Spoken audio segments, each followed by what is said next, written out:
Hello guys, and welcome back to my YouTube channel. Welcome back to my olive garden set. The olive garden is not mine, but welcome back to this set of videos that I'm recording outdoors, dedicated to self-development. And in this video of today, I'm going to talk about shame and shame in situations with others. If you have following me and watched the videos that I have shared with you so far, you would know that I'm recording those videos dedicated to shame in my attempt to share with you NLP, PNL, NLP in English, PNL in Italian, neuro-linguistic programming exercise that I have been developing for quite some time that include journaling, recognizing or discovering limiting beliefs, and overcoming or changing the mindset through these journaling exercises with attempt to overcome panic attacks and to train your brain or your mind to react differently by being prepared, by being ready, and so on.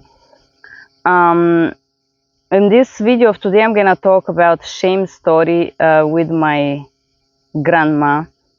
I call this story the mice or the mouse story because it's related to mouse. Before I start to share this story with you and my limiting belief, if you are doing those journaling exercises with me, the structure is write down the story, what you heard, what you feel, and what you think about this story, what you were thinking back then, what were your thoughts at the time that this story happened. Because normally, or not normally, but subconsciously, as a child, we adopt those ideas as absolute truth, as some kind of a guide rules in base of which we take decisions. This is what I discovered doing those exercises. And this week, I discovered something new that I like to share with you. I discovered that when we feel shame that we carry from the childhood, we usually tend to stick to misery. I don't know why is that, but I could tell that this was definitely true for me. Maybe it's true for you. I don't know. You can write me in the comment below. But if you feel ashamed about something, like I did feel ashamed about different things in my life, I noticed that I was feeling ashamed to be completely myself because there were these parts of me that I reject profoundly because I thought they were bad or wrong or diabolical or anything that was wrong with me or with these parts of me that I was not accepting. And I was not accepting these parts of me because I thought that I should be ashamed or because I was trained to be ashamed. Because the people around me did shame me. The people around me told me that there was something wrong about me. The people around me blamed me for situations, for being different, for not being, as you heard, the body shaming videos, for not being XYZ. So of course, I did not accept fully myself, not only physically for how I look, but also for who I was. And because I did not accept myself, I was rejecting myself due to this shame. I wasn't able to develop myself. I wasn't able to unravel my potential fully and freely because of this shame, because I was carrying that weight. And now that I've been doing these exercises for how long? I've been doing persistently those shame exercises probably a month. I record only once a week on Sunday in this beautiful olive garden in Italy. So I was like, there is in every human this part of us that usually make us hold back. And I'm talking with my hands because we're in Italy and everybody talks with their hands, so I hope it's fine with you. Even if it's not fine, that's how I do it now. So I realized that there was things that I wanted to do. For example, these types of videos. I created this channel almost 10 years ago, or maybe not 10, but 6 years ago. And I have never put the videos that I wanted to put in this channel because there was something holding me back. I could not explain what was that. It was not one specific thing. There is no one reason why you don't chase your dreams. There is no one specific reason why you don't do what you want to do, because there is something inside of you that holds you back. And this is it. I could tell that definitely today, or while I was doing these exercises, I realized what holds me back. And it's not one thing, it's those emotions that are packed inside and never discharged. It's like we carry this huge backpack of emotional baggage, of ideal baggage, ideas that we never elaborate. And because of that, we just hold back to a lot of things in our lives, or we try to fit, we stick with what we know, even if it's bad. And we do a lot of those things that we just have to do it, you know, and there is not this profound belief in the things that we do. And we postpone the things that are really important to us, the things that we really care for unknown reasons. And if you do this exercise with me, I would love to read your comments below.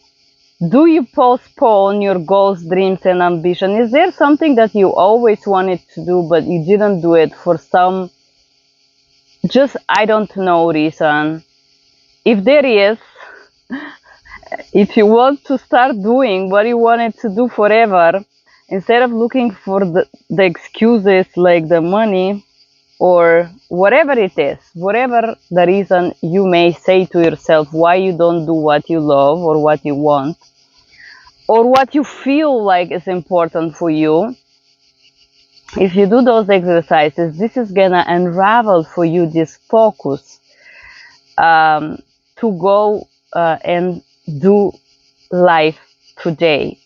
So that's like the good side effect, if you want, that I also noticed from these shame exercises, which are not very fun to do. Okay, let's proceed with the story of my childhood, and why I was ashamed of this situation with my grandma. If you watch the previous videos, you know I separate the shame of a different shameful experience. The first one was shame of the body. Then we have a dedicated shame at school, or bullying, or just shame in the society for some reason. Shame of others is this sets of videos. In some of the videos, I shared shameful story with my parent figures or guardians. And again, today I'm sharing a story called Shame of a story of myself, of being part of this story as a child. And in this video of today, I'm gonna share the first portion of these exercises where I discover my ideas and why I was ashamed of myself, or how this shame was implied to me as a child. I was probably 4 years old, or 5. And of course, when I started to do these shame exercises, I didn't have this story on the top of my mind, because our brain does have a capacity to elaborate information, limited, which is a probably good thing, because you cannot just unravel all those stories by sitting on the sofa for 5 minutes. So it's a process, it's a slow process.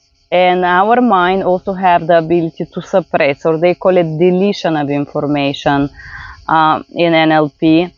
So while you do these exercises, you're gonna slowly start to see or unravel those stories that I'm unraveling and sharing with you right now.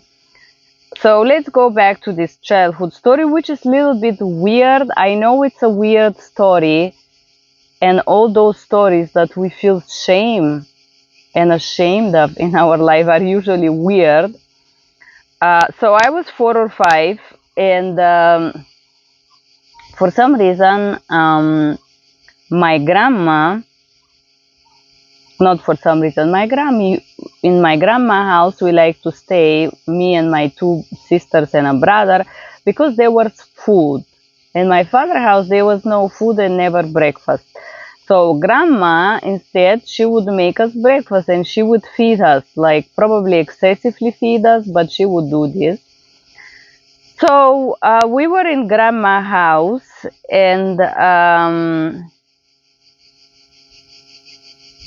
my grandma, as probably a lot of people that grow up in this poor country, like to catch mouses. There is a mouse trap that they would sell, but my grandma will not use the mouse trap. She would usually do something else. In a poor countries, you take a surface, something like this, you put it on the floor, and you take like a ball.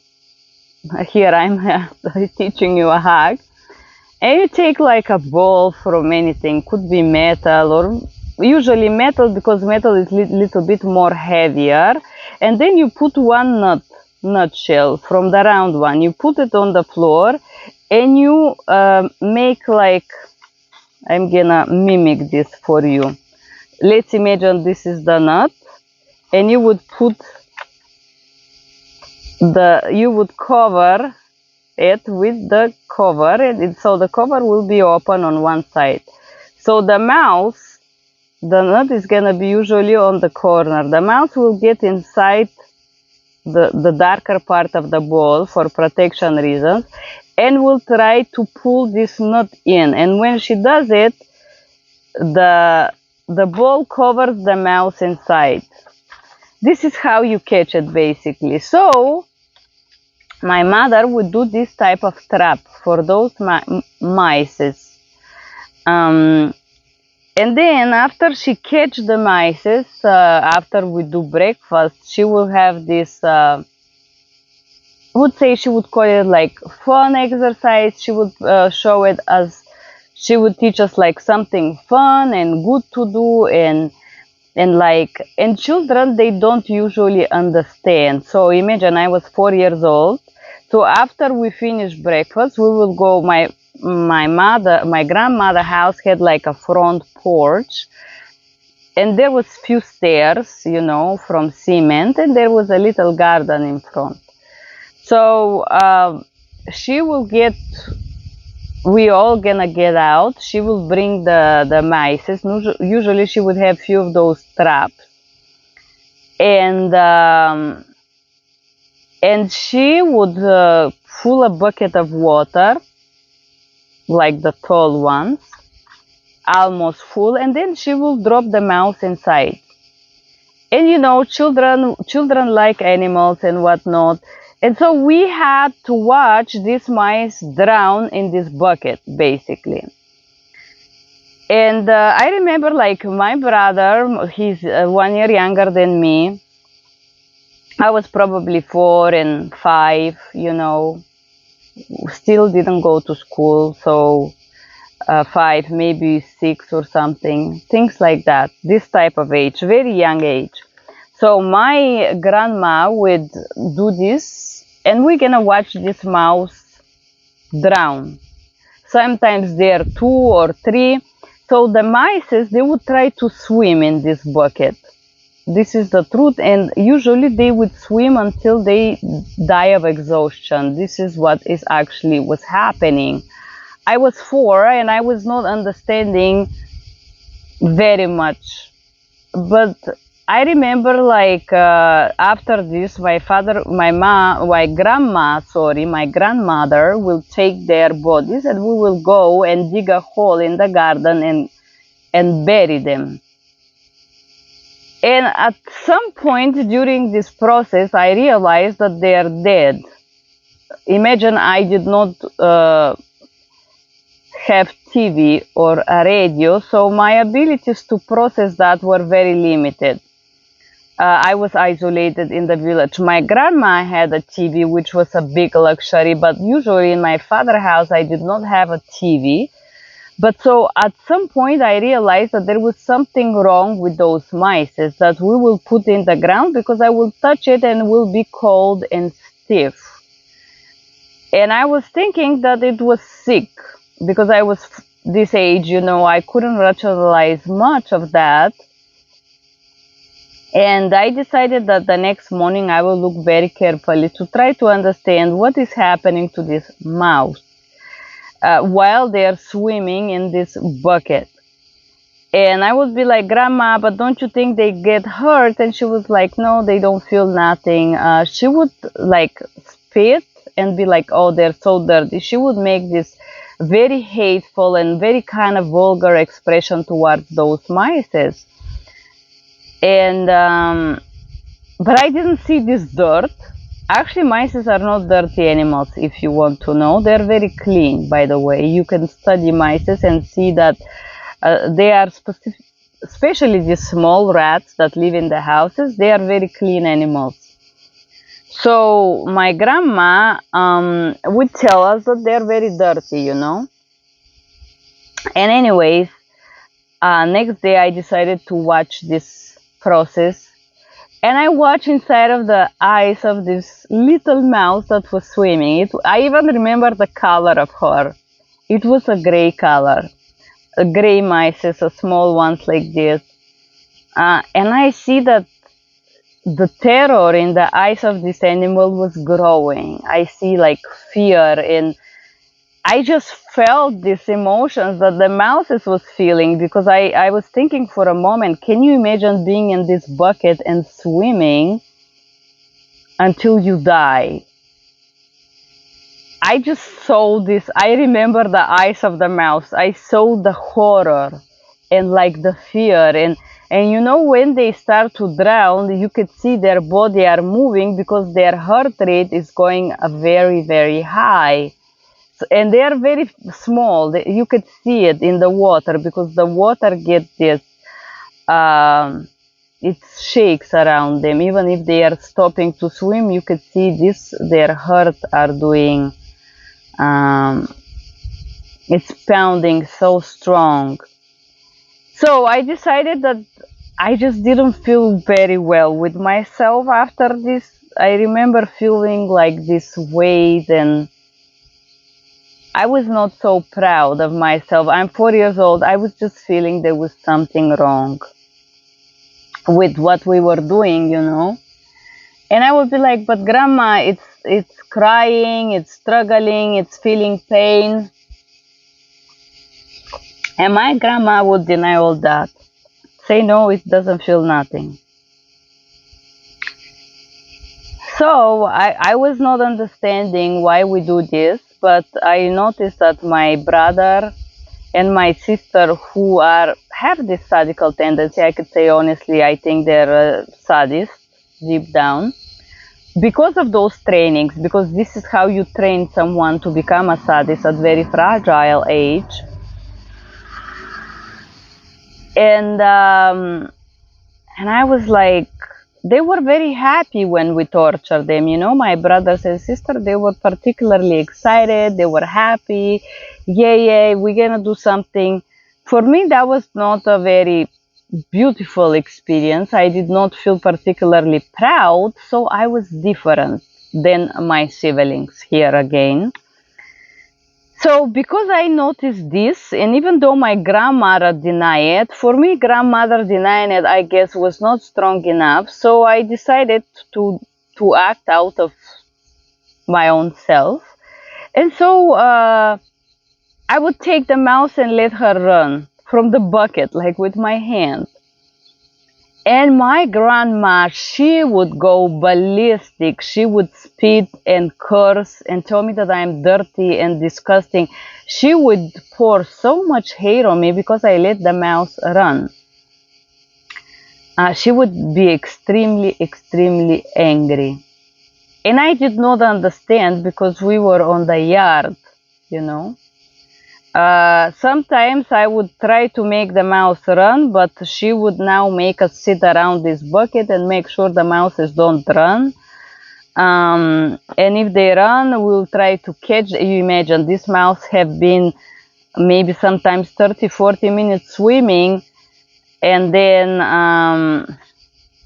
sometimes they try to jump out of the bucket of water. So my grandma wanted to make sure that we torture them until they are dead, in this very specific way for some reason.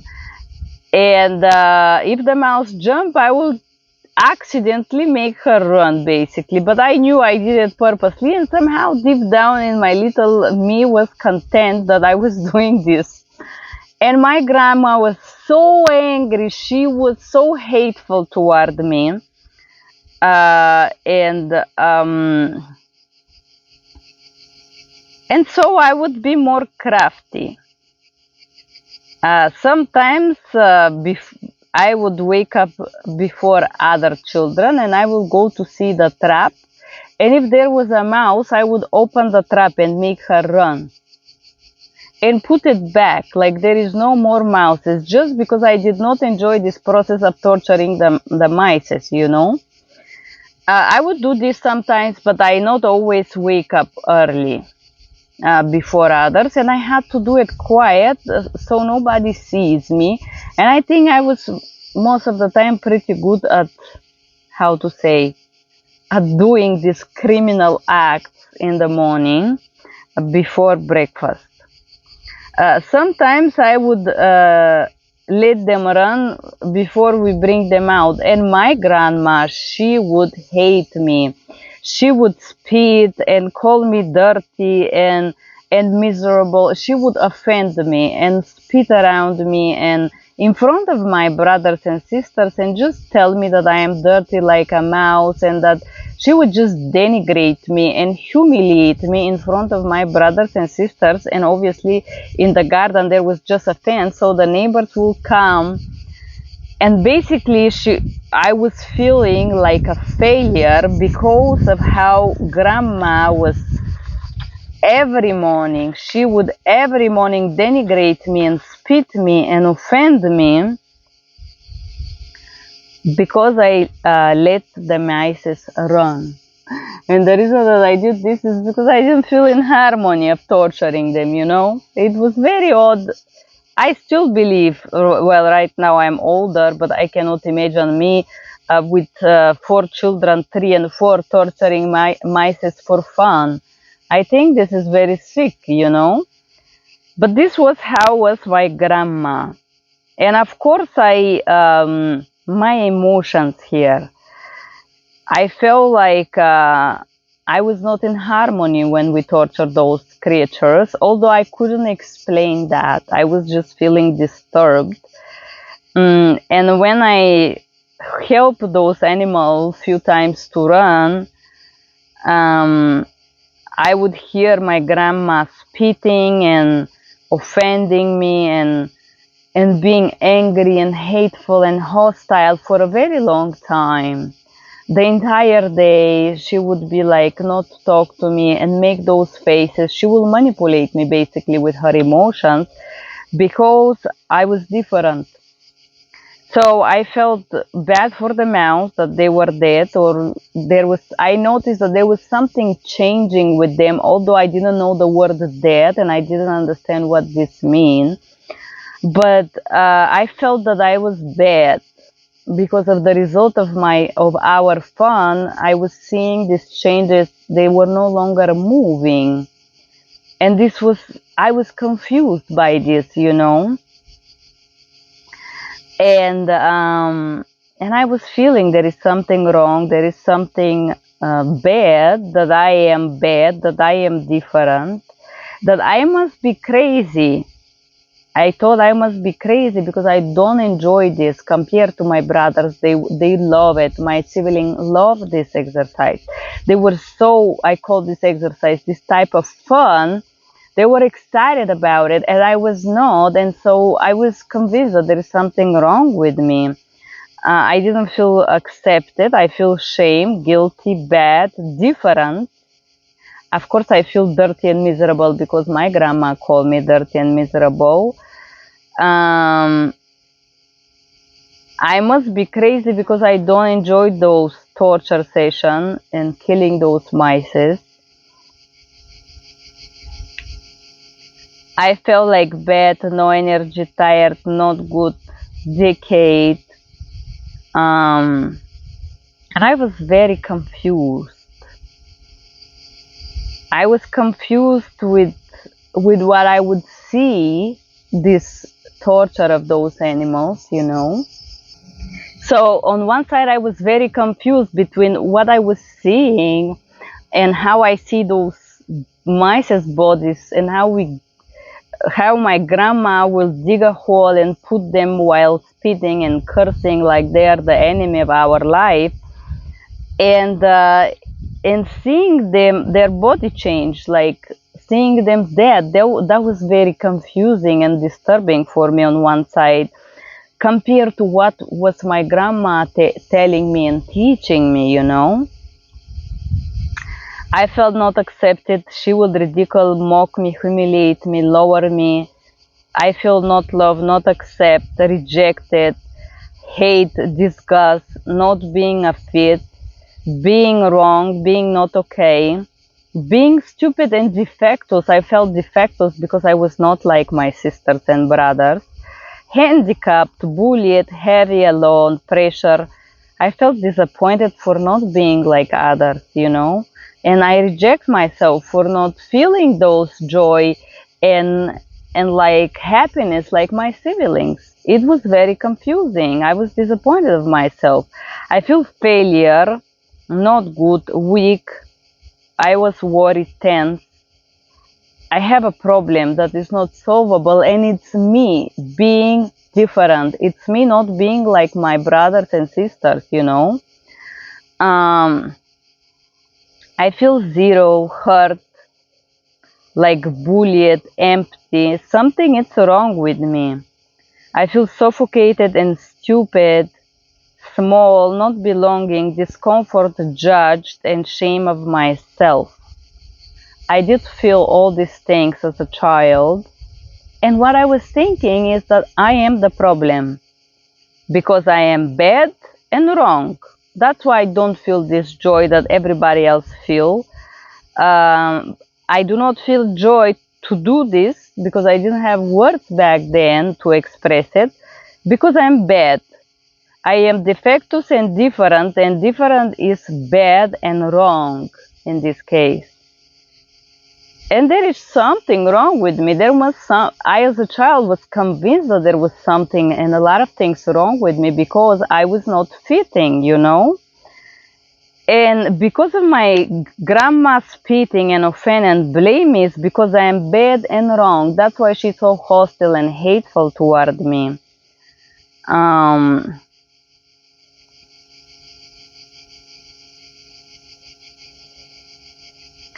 So, because I felt so rejected and hurt, and I could not stop my grandma for spitting, I, as a child, that had to pretend to enjoy this. Yes, because my grandma was so hateful and so disgusting toward me that I had to fit, you know. And to fit, you pretend to be like others. And as a child, what I did, I tried to copy like I am like them, to be accepted, you know, and to be loved. But deep down, I know I was not.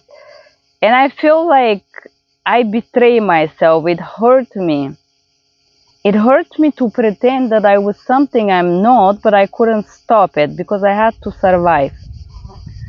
And I had to act like this is okay to make grandma happy. Yes. My grandma spit and cursed at me because I am handicapped and defectus.